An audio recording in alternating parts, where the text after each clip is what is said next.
పూరా లోకల్ కాంగ్రెస్ ప్రభుత్వం మాటలకు ఊపందిస్తూ అంటే ఖచ్చితంగా కాళేశ్వరంలో అవకతవకలు జరిగినాయి. హరీష్ రావు అలాగే కేసీఆర్ వీళ్ళంతా అవకతవకలకు పాల్పడ్డారని ఏదైతే కాంగ్రెస్ ప్రభుత్వం చెప్తుందో ఆ మాటలకు ఊపందిస్తూ బీఆర్ఎస్ ఎమ్మెల్సీ కవిత హరీష్ రావు ఇన్వాల్వ్ అయ్యాడు ఈ అవకతవకల్లో అని నిన్న వ్యాఖ్యలు చేశారు మీడియా ముందు. మరి ఎట్లా చూస్తారు ఆ వ్యాఖ్యల్ని?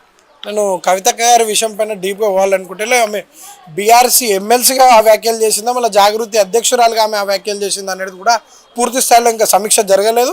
ఆమె బీఆర్ఎస్ నాయకురాల ఇప్పటికీ జాగృతి అధ్యక్షురాలుగా దేనిపైన స్పందించిందనే విషయాన్ని కూడా పార్టీ నాయకులు చర్చిస్తారు. నాకు తెలిసి సాయంత్రం వరకు కూడా మీకు దానిపైన ఖచ్చితంగా సమాధానం వస్తుందని కూడా నేను ఆశిస్తున్నాను. అంటే సమాధానం అంటే సస్పెండా లేకపోతే ఏ విధమైన సమాధానం? పార్టీ అనేది నాయకత్వం చేతిలో ఉంటుంది. దానికి కూడా మా డెడికేషన్ కమిషన్ ఉంది. పల్లా రాజేశ్వరరెడ్డి గారు కానీ కేసీఆర్ గారు ఇప్పుడు కేటీఆర్ గారు కూడా నాకు తెలిసి ఫామ్ హౌస్లోనే చర్చలు జరుగుతున్నాయి. పార్టీ వ్యతిరేక కలాపాలు ఏది చేసినా కూడా, ఎందుకంటే పార్టీ అనేది ఒక 60 లక్షల సభ్యత్వం కలిగిన పార్టీ. ఇది పార్టీ పైన మచ్చ వచ్చినప్పుడు మాత్రం పార్టీ తీవ్రమైన చర్య తీసుకుంటుందని కూడా నేను ఆశిస్తున్నాను. ఎందుకంటే అసెంబ్లీలో చూసుకున్నట్టయితే ఒక కౌరవ సభ, మీకు ఇప్పుడు చెప్పినట్టు ఒక కౌరవ సభను ఎట్లయితే ఒక అర్జునుడు లాంటిది మనం మహాభారతంలో చూసుకుంటే అర్జునుడు ఏదైతే ఎదుర్కొన్నాడో అలాగే హరీష్ రావు గారు ఎదుర్కొన్నారు. మాకు మైకి ఇవ్వనప్పటికీ కూడా, మమ్మల్ని చూపించడానికి పోయినప్పటికీ కూడా రాష్ట్ర ప్రజలకు అంతా కూడా కాళేశ్వరం పైన నివేదిక పూర్తి స్థాయిలో ప్రజలకు అందరికీ తెలిసేటట్టుగానే మాట్లాడడం జరిగింది. దానికి తోడుగా అందరూ కూడా అక్బరుద్దీన్ ఓవైసీ గారు కూడా మాట్లాడి రాష్ట్ర ప్రభుత్వాన్ని ఇరుకున పెట్టే పరిస్థితి అయింది. దానికి కూడా రాష్ట్ర ప్రభుత్వం ఏమో సమాధానం ఇవ్వకుండా తప్పించుకోబోయే పరిస్థితి ఉంది. దీనిపైన విమర్శలు ఎవరైనా ఇవ్వచ్చు. కేసీఆర్ గారికి కుటుంబ సభ్యులంతా 4 కోట్ల తెలంగాణ ప్రజలని ఎప్పుడు చెప్తూ ఉంటారు. కడుపులో పుట్టినంత మాత్రాన ఆమెకు హక్కు ఉన్నట్టు కాదు. వారు తెలంగాణ రాష్ట్రానికి వారి బాపు. సో ఇక్కడ 4 కోట్ల తెలంగాణ ప్రజలంతా కూడా వారి పిల్లలుగానే భావిస్తారు. కేవలం రక్త సంబంధం ఉన్నంత మాత్రాన ఈ వ్యాఖ్యలు చేయాల్సిన అవసరం లేదు. అందరికీ కూడా కేసీఆర్ గారి పైన ఈరోజు సిబిఐ ఎంక్వైరీ పడ్డదంటే ఖచ్చితంగా 100కు 100% ఇది తెలంగాణ సమాజం దీన్ని ఒప్పుకోదు, దీన్ని సహించదు. ఎంతైతే వ్యతిరేకత రావాలో అంత వ్యతిరేకత తీవ్రంగా వస్తుంది. ఇక బీఆర్ఎస్ పార్టీలో కేసీఆర్ గారు పక్కనే కొన్ని దయ్యాలు ఉన్నాయని గతంలో చెప్పారు.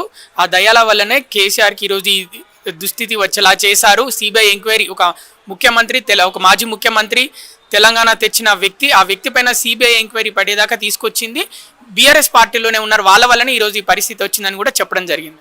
ఈ దేశంలో ఏ ప్రతిపక్ష నాయకుల పైన కేసులు లేవు, ఈడీలు సిబిఐలు.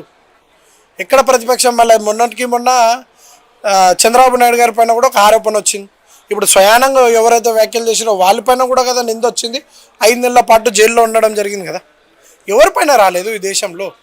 నరేంద్ర మోదీకి లొంగకపోతే ఎవరిపైన ఈడీ రాలేదు, సిబిఐ రాలేదు అని కూడా నేను ప్రశ్నిస్తున్నా. ఈరోజు కేసులు అనేటివి కొత్త కాదు, ఈ పార్టీకి జైళ్ళు అనేటివి కొత్త కాదు. ఆనాడు పెద్ద పెద్ద తలకాయలను కొట్టి రాష్ట్రాన్ని సాధించిన వ్యక్తి. ఆయనది మార్గదర్శకంలో ఎలా పోవాలనేది ఈరోజు అసెంబ్లీలో చూస్తే మీరు కేటీఆర్ గారిని కేసీఆర్ గారిని తట్టుకోలేకపోతున్నారు. సో మా దగ్గర సమర్థవంత నాయకత్వం ఉంది. ఖచ్చితంగా కేసీఆర్ గారి పైనకి వస్తే రాష్ట్రం అంతా కూడా అగ్గిరాగా రగులుతుందని కూడా మేము ఆశిస్తున్నాం. ఖచ్చితంగా అదే స్వేచ్ఛ మొత్తం ఏదైతే వాళ్ళ ప్రజల నుంచి ఏదైతే రావాలో. ముఖ్యమంత్రిని అడుగుతున్న సెన్పిటిసి ఎలక్షన్లకు ఇప్పుడు ఎలక్షన్ల ముందు మీకు ఒక బయట చూపెట్టాలి. నేను ఇప్పుడే ముఖ్యమంత్రి గారు వారి నోరుతో మాట్లాడారు. దీనికి మళ్ళీ ముఖ్యమంత్రి ఎలాంటి సమాధానం ఇస్తాడు చెప్పాలి. ఇప్పుడు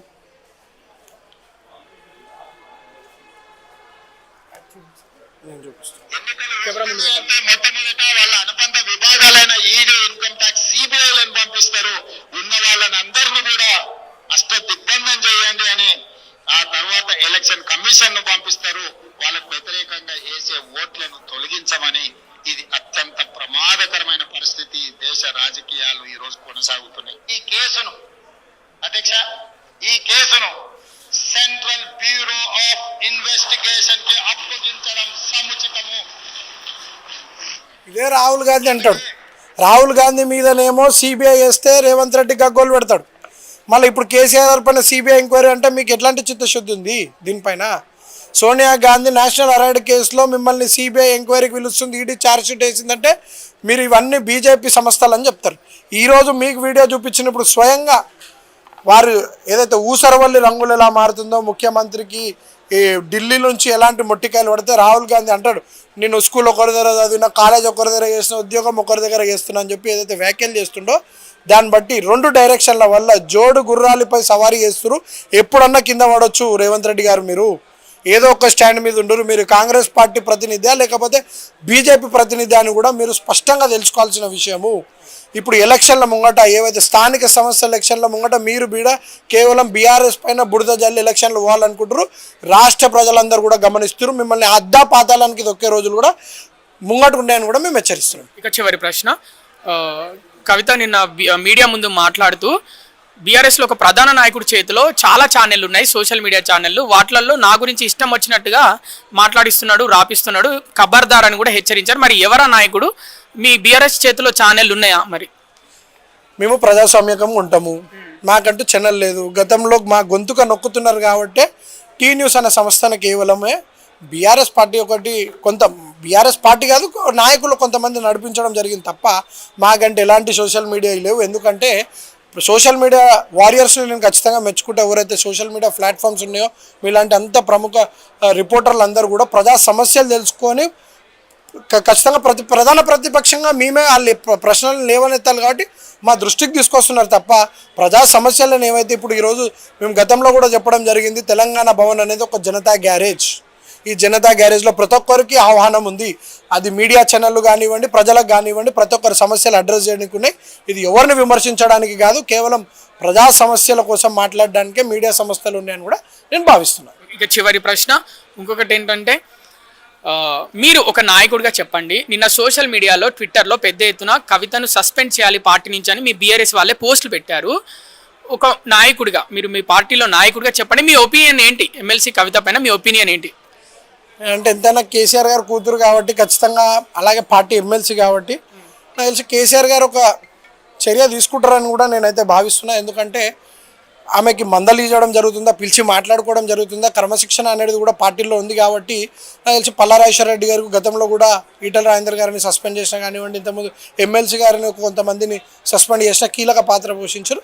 సో నాకు తెలిసి మళ్ళొకసారి కూడా వారికి నచ్చజెప్పే ప్రయత్నం చేస్తారా, లేకపోతే పార్టీ ఎలాంటి చర్య తీసుకుంటుందని కూడా అది అధినాయకత్వం చేయలుంది. ఎందుకంటే మేము పార్టీ ఏది చెప్పినా కూడా శిరసా వహించే కార్యకర్తలం తప్ప పార్టీకి వ్యతిరేకం పోయే నాయకులం కాదు.